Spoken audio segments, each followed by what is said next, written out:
So here we are. So this is the public talk from the Assembly. We've had the morning session, so if you go to the Gaz, Baby Little Truth channel by Gaz, that does the morning session of this Assembly. And the theme scripture is John 4:24. Worship God. Jesus said to worship his Father with spirit and truth. So that's the theme of the scripture. Now the public discourse, I was going to cover the whole afternoon. I've decided to just do the public discourse on this one, and it is, how can we know the difference between right and wrong? Now obviously, if we're speaking to Jehovah's Witnesses, then Jehovah's Witnesses know the difference between right and wrong. And the general public, the person out there, they know the difference. A lot of principles. They know it's wrong to steal. They know it's wrong to murder. They know that child abuse is wrong. They know that... forgive me if I keep looking down. I'm trying to follow my notes. So the big things in life we know we shouldn't do. But what could make us compromise? You see, you might be at work and you might say, well, that's only a few pence or something, you know. Or someone drops money on the floor or leaves stuff, then finders keepers, losers weepers. And the final talk of the Assembly, which I'll be going into in the next video, is called Buy the Truth, Not Sell It.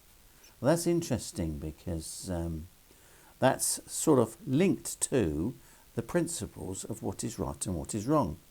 Now we can be, for example, my wife and I, we enjoy going and seeing lots of lights and the big city. In our case, it's London. We travel there and you've got all the glitz, you've got all the atmosphere of all the shoppers, you've got all the monuments to visit. The speaker also talks about people like going to Disneyland and seeing the characters, and millions of extra people around the country dash to in America it's New York, in London and other countries, Berlin. So they rush there to enjoy those certain times of the year as well. Maybe there's special celebrations on. So the question is, these things are glitzy, they look nice, and so we could say to ourselves, well, I would, I want to live a better life. But you see, if we were wanting to look round when we go down to the city, what do we normally do? Well, what I would do is access the tourist guides online, and it would tell me some of the nice places to go, the museums. In London, in Britain, you've got lots of museums that are free to go in, and then if you wanted to be shown round, you might have those headphones and do or go with a tourist guide, someone who knows what they're talking about. Now, of course, who's the best guide to give us principles on what is good for us and what's bad? If you had a problem with your motor vehicle, your car, sometimes you might take it to the mechanic, and he might say, I need to check the manufacturers. I have to go to them to get more information. And because the manufacturers are the people who know all about the vehicle, don't they? And so the best person to go to get advice on our human lives, wouldn't it be the manufacturer, our manufacturer, which of course is the creator of the universe. At first he referenced that God is concerned about our behaviour. In Proverbs chapter 3, and I'll be a bit slow referencing the scriptures, so you could follow along with me if you want to, because I've got to look them up just like you would have to. In Proverbs 3:32 it says, the curse of Jehovah is on the house of the wicked, but he that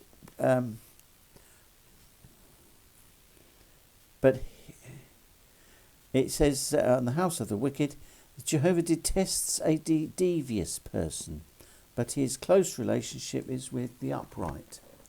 So he doesn't want us to be devious. So we could compromise our principles, couldn't we? We wouldn't want to do that.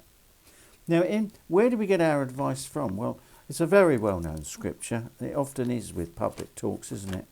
So I'm just going to look up 2 Timothy chapter 3. 2 Timothy chapter 3 and verse 16. Most people of Christians who would already know this scripture. 2 Timothy 3:16, it says here, when I get it, the second letter, it says, all scripture is inspired by God, beneficial for teaching, reproving, setting things straight, for disciplining in righteousness. Now, inspired means it's that God has whispered his message into his writers, those who've written it. So he's also, it says here, is beneficial for teaching. So it would guide us. So there are principles, aren't there, and issues that come up that we might think, well, that sounds quite reasonable, actually. And what we could find out is our sympathising. We could find ourselves sympathising with certain political views, because a lot of moral views today are also connected politically, aren't they? And it also says here, for setting things straight. It says why. It says, so the man of God may be completely equipped for every good work. Now, if you're going off somewhere, you need to be equipped. Say you're going hiking, for example. Well, you need a backpack. Jehovah's Witnesses actually call them a go bag. You need a backpack, and you need to have all your equipment in it, don't you? That would, including, in my case, my sandwiches, my picnic food, obviously, but you need your drink. You need a flashlight, a navigation, insect spray, water, maybe even a tent. So it depends how long you're going for. Proper hiking boots, proper clothing to protect you. So you need to be properly equipped. And that's what that scripture's talking about, isn't it? Making sure we're properly equipped. And see, we can come up with issues that are controversial. Maybe there are people who are, feel that the mother has the right in abortion to have the child and to protect her body. And sometimes these issues are very difficult because the doctor may give one of our Christian sisters advice saying, yes, you're best to abort the child because it's a danger to your health, or the child is very likely to be deformed, and you want to be a parent bringing up a deformed child. Now, of course, the common prevailing view is that the child is a living person when it's born. So by getting rid of it earlier, that's fine. Of course, we know as Christians, if we turn to Psalm 139, David in verse 15, doesn't he? He talks about God's view. And he says here, doesn't he? He says, my bones were not hidden from you when I was made in secret, when I was woven in the depths of the earth. Your eyes even saw me as an embryo. All its parts were written down in your book. So to me, he says, how precious your thoughts are. So David knew that God, Jehovah, had seen him as a baby, as not before he was a baby, while he was conceived in the womb. So we know that that's the principle there. Isaiah 41 verse 10 says this. I'm not sure what it says because I can't remember, because I've left it a couple of days before covering this material, and it's not good to do that. So Isaiah 41:10, and it says there, he says here, God says, he says, do not be afraid, I'm with you. Don't be anxious, for I am your God.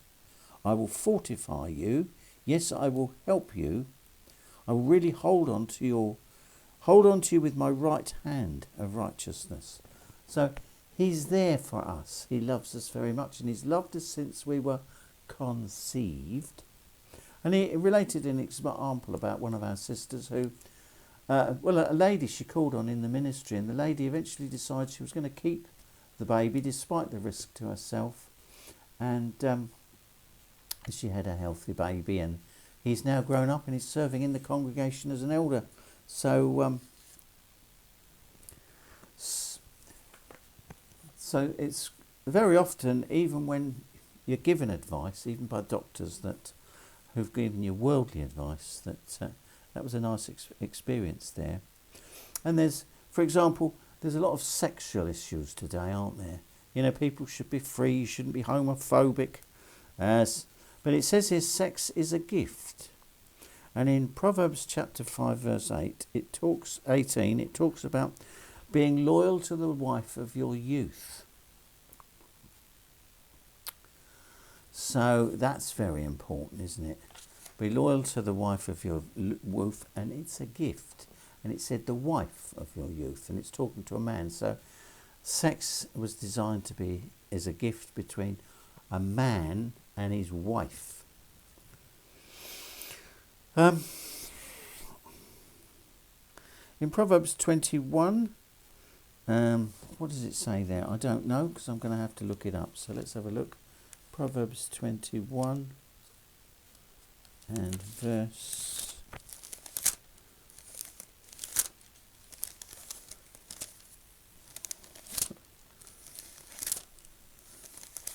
Well, let's look at 5:18 first, and then we'll look at 21.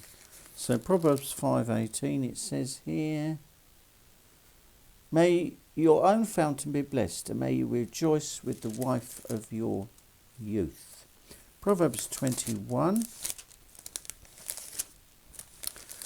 It doesn't have a verse here. I didn't record the verse, so hopefully I can find it now. That might cause some problems.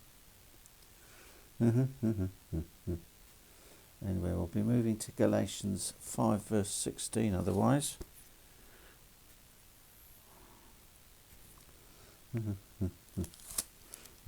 So I don't know what's in that one. It's somewhere in there. And I haven't looked it up in time, so we're going to move straight on to Galatians chapter 5:16. 5:16 says,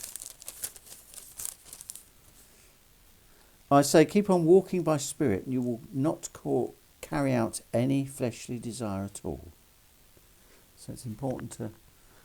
that's to protect us, you see. That's to protect us. And so we need to take action, have a game plan, and not be a victim.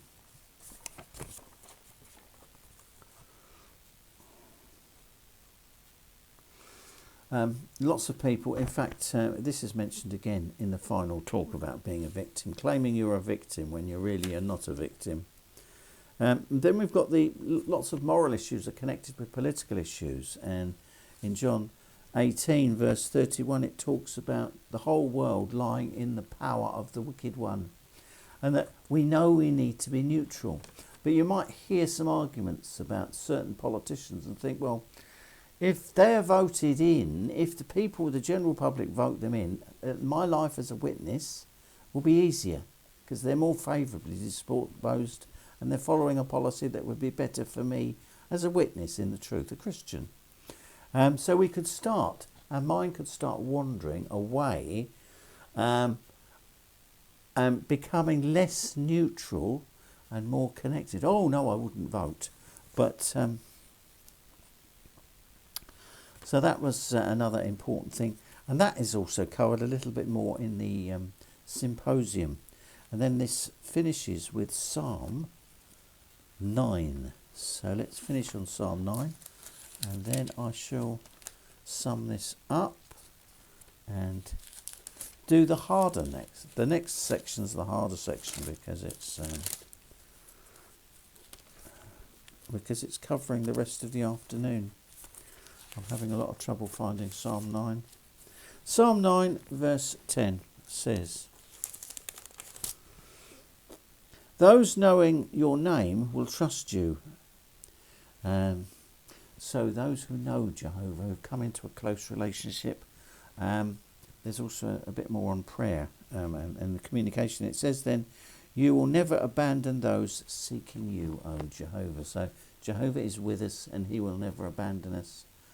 And so that was summing up the public talk.